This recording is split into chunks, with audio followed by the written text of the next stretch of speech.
Yes, ധനസുമ എന്തിലേക്കാണ് ഈ ബില്ലിനെ എങ്ങനെ വിലയിരുത്തണം എന്നുള്ളത് കൂടിയാണ്. അതായത് കേന്ദ്ര സർക്കാർ വീണ്ടും എന്തിലേക്ക് കടക്കുന്നു എന്നതാണ് ഇതിനെ സൂചിപ്പിക്കുന്നത്. മാത്രമല്ല, പ്രതിപക്ഷ പാർട്ടികൾ ഭരിക്കുന്ന സംസ്ഥാനങ്ങളിലെ മന്ത്രിമാരെ ഇല്ലെങ്കിൽ മുഖ്യമന്ത്രിയെ തന്നെയോ അറസ്റ്റ് ചെയ്യിപ്പിച്ച് സ്ഥാനത്ത് നിന്ന്, അതായത് പ്രതിപക്ഷത്തെ അത്രയേറെ വേട്ടയാടുന്ന തരത്തിലൊരു ബില്ലാണ് അവതരിപ്പിച്ചിരിക്കുന്നത്. നമ്മൾ ഹേമന്ത് സോറന്റെയും ഒപ്പം തന്നെ കെജ്രിവാളിന്റെയും ഒക്കെ കാര്യം കണ്ടതാണ്. ഏതു തരത്തിലാണ് കേന്ദ്ര ഏജൻസികൾ അവിടെ തുടർന്നത്, ഇല്ലെങ്കിൽ ഏതു തരത്തിലാണ് ഇത് കൈകാര്യം ചെയ്തത് എന്നൊക്കെയുള്ളത് കണ്ടതാണ്. ആ രീതി BJP അല്ലാതെ ഭരിക്കുന്ന സ്റ്റേറ്റുകളിലേക്കെല്ലാം വ്യാപിപ്പിക്കുന്ന തരത്തിലേക്കല്ലേ കാര്യങ്ങൾ കടക്കുന്നത്? ഈ പ്രതിപക്ഷ നിലയിൽ നിന്നും ഒരാളൊഴികെ അത് ശശി തരൂർ മാത്രമാണ് ഈ ഒരു ബില്ലിന് JPC ചർച്ച ചെയ്യട്ടെ, ബില്ലിൽ തെറ്റില്ല എന്നുള്ളൊരു കണ്ടെത്തൽ നടത്തിയിരിക്കുന്നത്. ബാക്കി CPM ആണെങ്കിൽ ഇപ്പോൾ ഈ ബില്ലിനെ അപലപിച്ചുകൊണ്ട് അവൈലബിൾ പോളിറ്റ് ബ്യൂറോയുടെ ഒരു വാർത്താക്കുറിപ്പാണ് അല്പനിമിഷം മുമ്പ് വന്നത്. പ്രതിപക്ഷ അംഗങ്ങൾ ഒറ്റക്കെട്ടായി തന്നെയാണ്, ഈ ശശി തരൂരിനെ മാറ്റി നിർത്തിയാൽ ബാക്കി എല്ലാവരും ഒറ്റക്കെട്ടായി തന്നെയാണ് ഈ ബില്ലിനെ എതിർക്കുന്നത്. അവർ പ്രധാനമായും ചൂണ്ടിക്കാട്ടുന്നത് ഇപ്പോൾ നിരവധി കേസുകൾ ED-നെ ഉപയോഗിച്ചോ CBI ഉപയോഗിച്ചോ എടുക്കാൻ കഴിയും. മാത്രമല്ല, ED എടുക്കുന്ന പല കേസുകളും 90 ദിവസം കഴിയാതെ ജാമ്യം അപ്ലൈ ചെയ്യാൻ പോലും കഴിയില്ല. അപ്പോൾ 30 ദിവസം ജയിലിൽ കിടക്കുന്ന അയാൾ പിന്നീട് കേസ് വിചാരണ നടത്തി കഴിയുമ്പോൾ കുറ്റാരോപിതൻ ആയ അയാൾ നിരപരാധിയാണെന്ന് ഒരുപക്ഷെ തെളിയിക്കപ്പെട്ടേക്കാം. പക്ഷെ എങ്കിൽ പോലും 30 ദിവസം തടവിൽ കിടന്നാൽ അത് കുറ്റാരോപിതനാണെങ്കിൽ പോലും മന്ത്രിസ്ഥാനം പോകുന്ന ഒരു കാഴ്ചയാണുള്ളത്. ഈ ബില്ലിൽ അങ്ങനെയാണ് വ്യവസ്ഥ ചെയ്തിരിക്കുന്നത്. അത് മുഖ്യമന്ത്രി ആയാലും മറ്റു മന്ത്രിമാരായാലും ആ രീതിയിൽ തന്നെയായിരിക്കും. 31ാമത്തെ ദിവസം ഇവർക്ക് ശുപാർശ ചെയ്ത് ഗവർണർ അല്ലെങ്കിൽ പുറത്താക്കിയില്ലെങ്കിൽ പോലും സ്വാഭാവികമായി തന്നെ അവർ പുറത്തു പോകുന്ന രീതിയിലാണ് വരുന്നത്. മാത്രമല്ല, പ്രധാനമന്ത്രിയുടെ പേര് എഴുതി ചേർത്തി വെച്ചിരിക്കുന്നത് വെറുതെ ഒരു ചടങ്ങിന് വേണ്ടി മാത്രം ചെയ്തതാണ്. പ്രധാനമന്ത്രിയെ ആരും അറസ്റ്റ് ചെയ്ത് 30 ദിവസത്തേക്ക് ജയിലിലിടാൻ പോകുന്നില്ല എന്നുള്ളൊരു കാര്യം എല്ലാവർക്കും അറിയാം എന്നുള്ളൊരു കാര്യം തന്നെയാണ് പ്രധാനമായും പറയുന്നത്. ഇവിടെ പ്രധാനപ്പെട്ട 2 മുഖ്യമന്ത്രിമാരെയാണ് അടുത്തിടെ തന്നെ ജയിലിലിട്ടിരുന്നത്. ഒന്ന് ഹേമന്ത് സോറനെ, നേരത്തെ തന്നെ സൂചിപ്പിച്ച പോലെ തന്നെ ഹേമന്ത് സോറൻ ഉണ്ടായിരുന്നു. പക്ഷേ മാസങ്ങൾ ജയിലിൽ കിടന്നിട്ടും മുഖ്യമന്ത്രി സ്ഥാനം രാജിവെക്കാതിരുന്ന ഒരാളാണ് അരവിന്ദ് കെജ്രിവാൾ.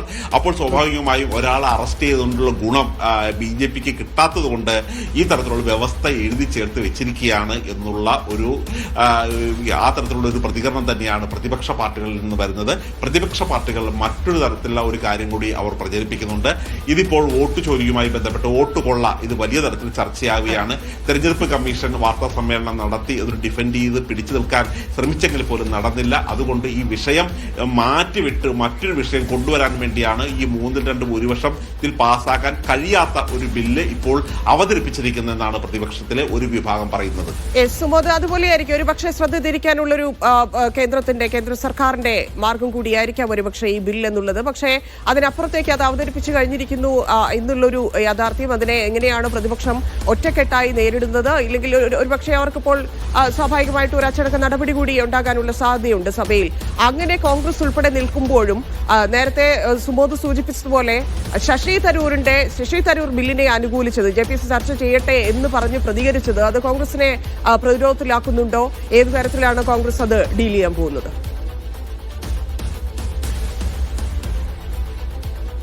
കോൺഗ്രസിനെ ഒരു പരിധിവരെ പ്രതിരോധത്തിലാക്കുന്നുണ്ട് എങ്കിൽ പോലും കോൺഗ്രസ് നേതൃത്വം ഞെട്ടിയിട്ടില്ല. കാര്യം സമീപകാലത്തുള്ള ശശി തരൂരിന്റെ അദ്ദേഹത്തിന്റെ പ്രതികരണം ശ്രദ്ധിച്ചാൽ പലതും മോദി സർക്കാരിന് അനുകൂലമായെന്ന് മാത്രമല്ല പലതും മോദി സ്തുതികളിലേക്ക് പോകുന്നു എന്ന് തന്നെയാണ് കാണുന്നത്. അതുകൊണ്ട് അദ്ദേഹം പലപ്പോഴും അദ്ദേഹത്തിന് നടപടിയെടുത്ത് പുറത്താക്കാൻ പറ്റുന്ന തരത്തിലുള്ള ഒരു പ്രതികരണങ്ങളാണ് അദ്ദേഹത്തിന്റെ ഭാഗത്തുനിന്നുണ്ടാകുന്നത്. പക്ഷെ ആ തരത്തിലുള്ള തരൂർ ഒരുക്കുന്ന കെണിയിലേക്ക് പോയി സ്വയം വീണു കൊടുക്കേണ്ട, അതുകൊണ്ട് ഇത് കേട്ടില്ല എന്ന് നടിക്കാം എന്ന് തന്നെയാണ് തീരുമാനിച്ചിരിക്കുന്നത്.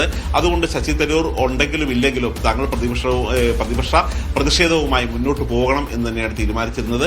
കാര്യം ഒരംഗം മാത്രം ഉണ്ടെങ്കിൽ പോലും ഏറ്റവും ശക്തമായി പ്രതിരോധിച്ചത് NK പ്രേമേന്ദ്രനായിരുന്നു. അങ്ങനെ ഒരു ഇന്ത്യ ബ്ലോക്കിന്റെ ഭാഗമായിട്ട് നിൽക്കുന്ന ഒരു ചെറിയ പാർട്ടിയിലെ ഒരു നേതാവ് പോലും വളരെ ശക്തമായി തന്നെ ഈ അമിത്ഷായ്ക്ക് നേർക്കുനേർ നിന്ന് വെല്ലുവിളിച്ച് സംസാരിക്കുമ്പോൾ അതിനോട് ചേർന്ന് നിൽക്കുന്നില്ലെങ്കിൽ ശശി തരൂർ അദ്ദേഹത്തെ വികസനത്തിന്റെ വഴി നോക്കട്ടെ എന്ന രീതിയിൽ തന്നെയാണ് പോകുന്നത്.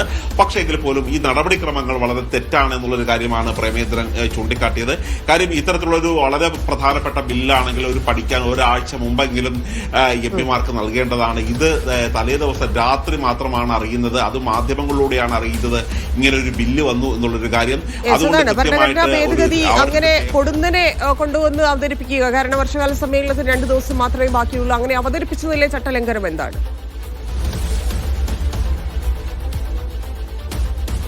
ഈ വർഷകാല സമ്മേളനം നാളെ അവസാനിക്കാനിരിക്കുകയാണ്. കാര്യം ഇതുവരെ ഇത്തരത്തിലുള്ള സ്പോർട്സ് ബില്ല്, അങ്ങനെയുള്ള ചെറിയ ഗെയിമിംഗ് ആപ്പാണ് അതിന്റെ നിരോധനവുമായി ബന്ധപ്പെട്ട ബില്ലാണ് ഈ 5 മണിക്ക് വരുന്നത്. അത് പാസ്സാക്കി എടുക്കാൻ തന്നെയാണ് തീരുമാനമുള്ളത്. കാര്യം പലപ്പോഴും ഈ പ്രതിപക്ഷം ഇല്ലാത്ത സഭയിൽ ബില്ലുകൾ പാസ്സാക്കി എടുക്കുന്ന ഒരു കാഴ്ചയാണ് നാം ഇതുവരെ കണ്ടിട്ടുള്ളത്. ഇന്ന് 5 മണിക്കും ആ തരത്തിലുള്ള ഒരു ബില്ല് ഒട്ടും ചർച്ച ചെയ്യാതെ പാസ്സാക്കി എടുക്കാൻ തന്നെയാണ് ഇവർ തീരുമാനിച്ചിരിക്കുന്നത്. പക്ഷേ പ്രതിപക്ഷത്തിന് എപ്പോഴും ഒരു ബില്ലിനെ കുറിച്ച് കൃത്യമായി അവരുടെ ഒരു വിയോജിപ്പ് പറയാനായിട്ട് ഒരു കൃത്യമായ അവസരം വേണം. പലപ്പോഴും ലോക്സഭ പാസ്സായി കഴിഞ്ഞിട്ട് രാജ്യസഭയിൽ എത്തുമ്പോഴാണ് ഈ ബില്ലിൽ ചില അപാകതകൾ ഉണ്ടെന്ന് പറഞ്ഞ് രാജ്യസഭ തന്നെ ലോക്സഭയിലേക്ക് തിരിച്ചയക്കുന്ന ഒരു ചരിത്രം ഉണ്ടായിട്ടുണ്ട്. അപ്പോൾ വീണ്ടും ഈ ബില്ല് ലോക്സഭ പാസ്സാക്കേണ്ടി വരുന്നു. അതുകൊണ്ട് ആ ഒരു സാഹചര്യം ഒഴിവാക്കാൻ വേണ്ടിയാണ് എംപിമാർക്ക് നേരത്തെ തന്നെ ഇതിന്റെ ബില്ലിന്റെ കരട് കൊടുക്കണം. അവർ ഈ വിഷയം ചർച്ച ചെയ്ത് ഇതിലൊക്കെ വിയോജിപ്പ് അല്ലെങ്കിൽ ഇതിനകത്തെ പാളിച്ചകൾ, പ്രശ്നങ്ങൾ ചൂണ്ടിക്കാട്ടേണ്ടതുണ്ട്. അതുകൂടി പരിഹരിച്ചിട്ട് വേണം ബില്ലുമായി മുന്നോട്ട് പോകാൻ. പക്ഷെ ആ തരത്തിലുള്ള ഒരു അവസരവും നൽകാതെ പൊടുന്നനെ ധന്യ പറഞ്ഞതുപോലെ തന്നെ പൊടുന്നനെയാണ് ഈ ബില്ലുകൾ പാസ്സാക്കിയെടുക്കുന്നത്.